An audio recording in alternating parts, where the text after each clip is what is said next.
नमस्कार सबैजनालाई welcome back to JD 360 again. Balen शाहलाई राष्ट्रिय स्वतन्त्र पार्टीबाट प्राइम मिनिस्टरको फेस अनाउन्स गरेदेखि नेपाली जनतामा एउटा क्लियर फिलिङ देखिन्छ। अब चाहिँ केही हुन्छ, बालेन आएपछि चाहिँ केही चेन्ज हुन्छ, होप छ, एक्साइटमेन्ट छ, एक्सपेक्टेसन पनि छ। आजको यो भिडियो अलिक कन्ट्रोभर्सियल हुन सक्छ, तर एउटा कुरा म के क्लियर गर्न चाहन्छु भने यो भिडियो बालेनको त्यो होप तोड्नको लागि होइन, यो भिडियो बालेनको अगेन्स्टमा पनि होइन, न यो भिडियो राष्ट्रिय स्वतन्त्र पार्टीको अगेन्स्टमा हो। प्रब्लम के हो भने अहिले बालेनलाई अलमोस्ट पर्फेक्ट पोलिटिशियन जस्तो गरेर हेर्न थालिएको छ र हिस्ट्रीले र वर्ल्ड पोलिटिक्सले हामीले एउटा कुरा के सिकाउँछ भने कुनै पनि एउटा लिडरलाई ब्लाइन्ड बिलिफ र धेरै एक्सपेक्टेसन राख्दा देशको लागि एउटा डेन्जरस स्टेट पुगेको छ। Nobody is perfect. म बालेनलाई पर्फेक्ट लिडर हुनुपर्छ भनेर पनि एक्सपेक्ट गर्दिन, तर एउटा अनस्पोकन फ्याक्ट छ, प्राइम मिनिस्टर हुनु भनेको मेयर हुनु जस्तो होइन। बालेन एज अ कन्ट्रीको पीएम केही यस्ता विक एट्रिब्युटहरू छन् जसले गर्दा भोलि बालेन प्राइम मिनिस्टर बने भने देश चलाउँदाखेरि सिरियस कन्सिक्वेन्सेस आउन सक्छ र कुनै बेला त ठुलै इस्यु पनि हुन सक्छ। र यो कुरा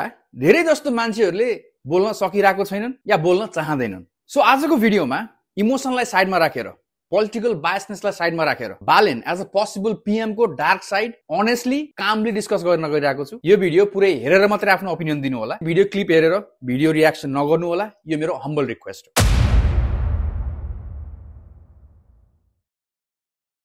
सबैभन्दा पहिला त एउटा कन्टेक्स्ट क्लियर गर्नुपर्छ। अहिले जस्तो न्यारेटिभ बनाएको छ नि बालेन कन्फर्म पीएम हो जस्तै, तर पोलिटिक्स बुझ्ने मान्छेलाई थाहा छ राष्ट्रिय स्वतन्त्र पार्टी अहिले लार्जेस्ट पार्टी हुन सक्ने पोसिबिलिटी धेरै नै छ, तर बालेन पीएम हुन्छन् नै भन्ने ग्यारेन्टी छैन। पहिला त इलेक्सन हुन्छ कि हुँदैन त्यो नै स्योर छैन। संसद विघटनको केस अहिले कोर्टमा चलिरहेको छ। यदि इलेक्सन भइहाल्यो भने पनि यदि एमाले, कांग्रेस र कम्युनिस्ट अरू पार्टीजहरू, ओल्ड मेन स्ट्रिम पार्टीजहरू एकै ठाउँमा आए भने, यो कोलिसन गरे भने राष्ट्रिय स्वतन्त्र पार्टीले एक्लैले मेजोरिटी ल्याउन सोचे जस्तो सजिलो छैन। त्यही कारणले गर्दाखेरि बालेनलाई पीएम को क्यान्डिडेट बनाए पनि बालेन पीएम नबन्न पनि सक्छन्। सोशल मिडियामा 3-4 मिलियन फलोअर छ भन्दैमा इलेक्सन जितिदैन, द्याट्स अ फ्याक्ट। सबै फलोअर भोट हुँदैनन्, सबै भोट सिटमा कन्भर्ट हुँदैन, यो कुरा बुझ्न जरुरी छ। तर पीएम फेस अफ राष्ट्रिय स्वतन्त्र पार्टीको रूपमा, अपकमिङ अल्टरनेटिभ पोलिटिक्सको एउटा लिडरको रूपमा बालेनको डार्क साइड इभ्यालुएट गर्न एकदमै इम्पोर्टेन्ट छ। फ्याक्ट के हो भने बालेनको पोलिटिकल करियर एकदमै छोटो छ। मेयरको एक्सपिरियन्स छ, तर 2-3 वर्षको मात्रै, त्यो पनि फुल कन्ट्रोभर्सी र पोलिटिकली डिस्टर्ब थियो। मेयर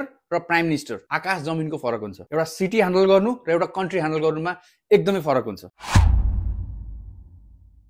बालेनको एज अ मेयरको टेन्योर हेर्ने हो भने सबैभन्दा ठुलो क्रिटिसिजम एउटा थियो, no two way communication. Mayor हुनु अगाडि टिभीमा इन्टरभ्यू, डिबेट, मिडिया प्रेजेन्स एकदमै राम्रो थियो। मेयर भइसकेपछि नो प्रेस कन्फरेन्स, न मिडिया इन्टरभ्यू, न न्युजपेपर इन्टरेक्सन, सबै कुरा फेसबुक र सोशल मिडिया पोस्टबाट भइरहेको थियो। यस, महानगरको अफिसियल मिटिङहरू लाइभ भयो, त्यो एप्रिसिएटिभ कुरा हो, तर त्यो एडमिनिस्ट्रेटिभ मिटिङ थियो। लिडरशिप एज अ बालेनको लिडरशिप कम्युनिकेसन थिएन। पीएम या पीएम को फेसको लागि सबैभन्दा इम्पोर्टेन्ट कुरा के हो भने जनतासँग कसरी बोल्ने, कसरी कम्युनिकेट गर्ने, लार्ज अडियन्सलाई कसरी कन्भिन्स गर्ने, कति फ्रिक्वेन्सीमा इन्टरेक्सन गर्ने, यसको लागि मिडिया इन्टरभ्यू, डिबेट, जर्नलिस्टसँग फेस टु फेस कन्भर्सेसन यो इम्पोर्टेन्ट छ।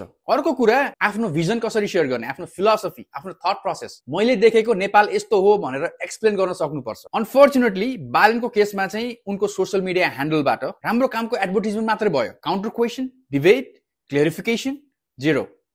त्यसमाथि इनअप्रोचेबल इमेज, भेट्नलाई मल्टिपल लेयर भएर जानुपर्ने, अझ न्युजमा त सेपरेट लिफ्ट, महानगरभित्र सेपरेट लिफ्ट राखेको भन्ने एउटा न्युज पनि आएको थियो। VIP culture. अब इमेजिन गर्नुहोस् पीएम भइसकेपछि पनि यही वान वे कल्चर कन्टिन्यू भयो भने, वान वे कम्युनिकेसन कन्टिन्यू भयो भने, बालुवाटारबाट वान वे मेसेज मात्रै आयो भने, रुटिन अफ नेपाल बन्दले पोजिटिभ न्युज मात्रै दियो भने अकाउन्टेबिलिटी कसरी हुन्छ, पब्लिक स्क्रुटिनी कसरी हुन्छ? Balen as a politician social मिडियामा एकदमै रिलायन्ट छन्, तर सोशल मिडिया रिच भएको जनता 25 to 30% अर्बान र सेमी अर्बान हो। बाँकी 70-75% भोटर रुरल एरियामा, रिमोट एरियाबाट आउँछन्। काठमाडौँको मेयर र देशको पीएम एकदमै डिफरेन्ट गेम हो। बालेन पब्लिकली भाषण रेयरली दिन्छन्, अहिलेसम्म भाषण दिएको सुनिएको पनि छैन, लार्ज क्राउडलाई एड्रेस गरेको सुनिएको पनि छैन।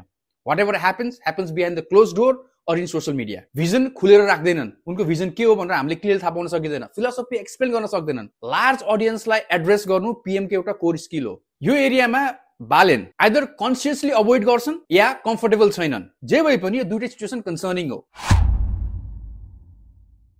पोइन्ट नम्बर 2, बालेन एजुकेटेड छन्, इन्जिनियर हुन्, इन्फ्रास्ट्रक्चर र स्ट्रक्चरल प्लानमा स्ट्रङ छ, यो कुरा डाउट नै छैन। तर प्राइम मिनिस्टर हुनु भनेको इन्फ्रा या इन्जिनियरिङ मात्र होइन। पीएम भइसकेपछि socio political leadership, socio economic balance, marginalise जनताको लागि कसरी अपलिफ्टमेन्ट गर्ने भन्ने प्लान, नेशनल न्यारेटिभ, इन्टरनेसनल कम्युनिटीमा national narrative, foreign policy, international credibility, अरू देशले नेपाललाई कसरी हेर्छ, यो सबै कुराको ख्याल राख्नुपर्छ। र you need to have a vision. Of course minister हुन्छन्, एक्सपर्ट हुन्छन् हेल्प गर्नको लागि, इम्प्लिमेन्ट गर्नको लागि। तर पीएम को रोल कसरी पर्सिभ गर्ने त, कसरी गाइड गर्ने, कसरी जनतालाई कन्भिन्स गर्ने कि this is the right path भनेर कसरी सम्झाउने। पीएम भनेको डिसिजन मेकर मात्रै होइन, डिरेक्सन सेटर पनि हो। त्यसबाहेक बालेन एज अ पीएम सबैभन्दा ठुलो च्यालेन्ज भनेको ब्युरोक्रेसी लाग्छ मलाई। ब्युरोक्रेट्स र ब्युरोक्रेसीलाई कसरी म्यानेज गर्ने, कसरी ब्यालेन्स गर्ने, कसरी प्रोडक्टिभ बनाउने। एउटा अधिकृतलाई ह्यान्डल गर्दा कत्रो लफडा भएको थियो सबैलाई याद होला। एज अ पीएम तिनलाई एउटा अधिकृत होइन, हजारौं अधिकृत म्यानेज गर्नुपर्छ। पर्सनल एजेन्डा,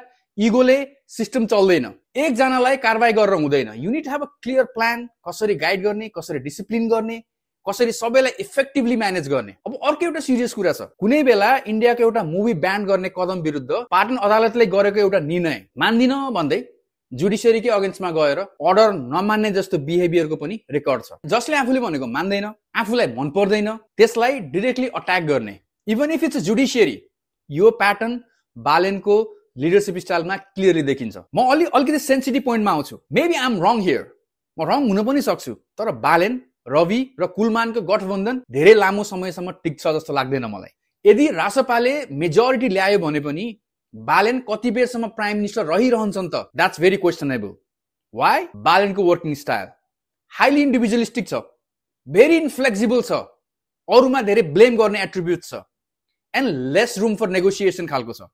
मैले भन्यो वान्टेडमा सलमान खानको छ नि, जब मैंने कमिटमेन्ट कर दिया तो कर दिया टाइप। अर्कोतिर रवि पार्टीको सभापति भइसकेपछि उनको पनि आफ्नै स्टेक हुन्छ, आफ्नै डिमान्डहरू हुन्छन्, सरकार कसरी चलाउने भन्ने सजेसनहरू हुन्छन्। रिसेन्ट हिस्ट्रीमा केपी ओली र प्रचण्ड कुनै टाइममा पार्टी मर्ज गरेर 2/3 को सरकार बनाउँदा, केपी ओली पीएम हुँदा र प्रचण्डले पार्टी चलाउँदाखेरि के भएको थियो, कस्तो कन्फ्लिक्ट भएको थियो सबैलाई याद होला। मैले केपी ओली र प्रचण्डलाई बालेन र रविसँग कम्पेयर गरेको होइन, बट एउटाले पार्टी चलाउँदा र अर्कोले सरकार चलाउँदा there will be a conflict, there will be a clash of power.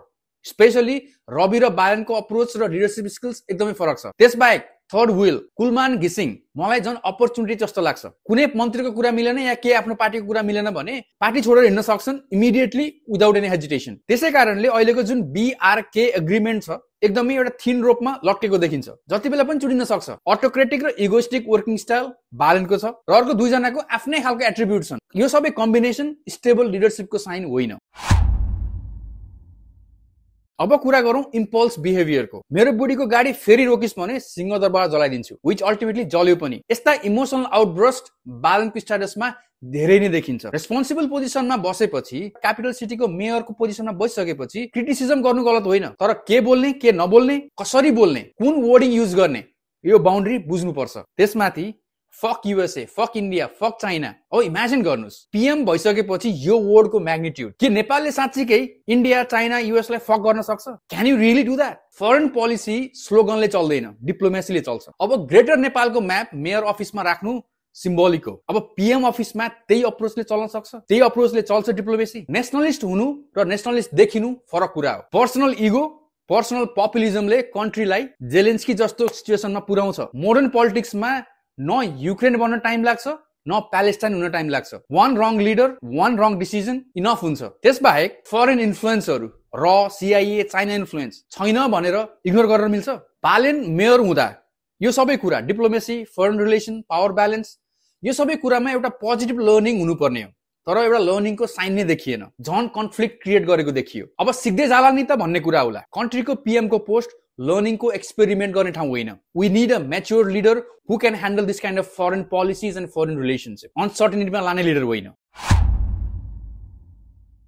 अर्को डार्क साइड भनेको प्योर सहरीवाद माइन्डसेट, अर्बन इलिटिजम भन्छु म यसलाई। बालेन अर्बन पोलिटिक्स राम्रोसँग बुझ्छन्, आई अन्डरस्ट्यान्ड द्याट। काठमाडौँको प्रब्लम के हो राम्रोसँग बुझ्छन् होला, तर सेमी अर्बन, रुरल, अझ रिमोट नेपालको socio political scenario, socio political रियालिटीमा understanding limited देखिन्छ। मैले प्रचण्डलाई यहाँ ग्लोरिफाई गर्न खोजेको होइन, बट यदि त्यो जनयुद्ध भएको बेलामा जुन सोसियल रिफर्महरू आयो नेपालमा, त्यो कन्टेक्स्टमा हेर्दा बालेनलाई प्रचण्डको ठाउँमा राखेको भए 20% पनि अचिभ हुँदैन थियो। त्यसबाहेक राष्ट्रिय स्वतन्त्र पार्टी यो एउटा कोर अर्बन इलिट पार्टी हो। जो पढे लेखेको छ, जो इलिट छ, त्यसैको नेतृत्व हुनुपर्छ भन्ने माइन्डसेट भएको पार्टी हो। पढ्न नसक्ने गरिबहरू, सुकुम्बासीहरू, उनीहरूको भोइस को? No one. अस्ति भर्खर रिलिज भएको समानुपातिकको लिस्ट हेर्दा 30% जिल्लाबाट रिप्रेजेन्टेटिभै छैन। 60% क्यान्डिडेट काठमाडौँ र अर्बन एरियाजबाट मात्रै छन्। फेमस, जो पपुलर छ, जसको फलोअर धेरै छ, त्यस्तो इलिटहरूलाई प्रेफरेन्स दिएको देखिन्छ। बालेनको एज अ मेयर टेन्योरमा पनि कानुन फलो गरेन भनेर, फुटपाथमा व्यापार गर्यो भनेर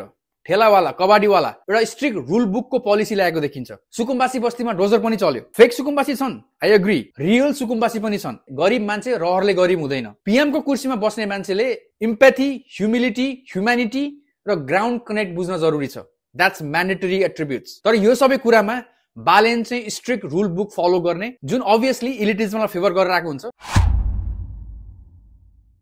समरीमा बालेनसँग नयाँ एनर्जी छ, नयाँ होप छ, नयाँ इन्टेन्ट छ। जेनजीको नयाँ युवा पुस्ताको एउटा काम गर्ने जोश पनि छ। तर अघि भने जस्तै one way communication, sometime emotional outburst, एकदम इमेच्योर बिहेभियर, डिप्लोमेसीको कमी, रुरल डिस्कनेक्ट, अर्बन इलिटिजमको फेभरमा, यो सबै विकनेसले गर्दाखेरि देशलाई ठूलो रिस्कमा पुर्याउन सक्छ। पीएम हुनुभन्दा अगाडि यो सबै एरियामा बालेनले धेरै कुरा सिक्नुपर्ने देखिन्छ। फेरि पनि के प्रश्न पार्न चाहन्छु भने, I am not against Balen. Balen PM भएको म हेर्न चाहन्छु। बट कसैलाई पीएम एक्सेप्ट गर्नुभन्दा अगाडि we need to understand what kind of PM that we are expecting. उसको लिडरशिप स्किल्स कस्तो हो, what are his weakness, what are his strength, यो सबै कुरा बुझ्न जरुरी छ। तपाईलाई के लाग्छ, बालेनको जुन यो एग्रेसिभ युथ स्टाइल देशको लागि ठीक होला कि सेकेन्ड जेलेन्स्की बनेर नेपाल सेकेन्ड युक्रेन बन्न सक्छ? कमेन्टमा अनेस्टली लेख्नु होला। म सबै कमेन्ट पढ्छु, म सबै कमेन्ट रिप्लाई पनि गर्ने कोसिस गर्छु। भिडियो मन पर्यो भने शेयर गर्नु होला। नेक्स्ट भिडियोमा भेटौँला। Thank you for watching this video. Hit that subscribe button, stay connected and see what next.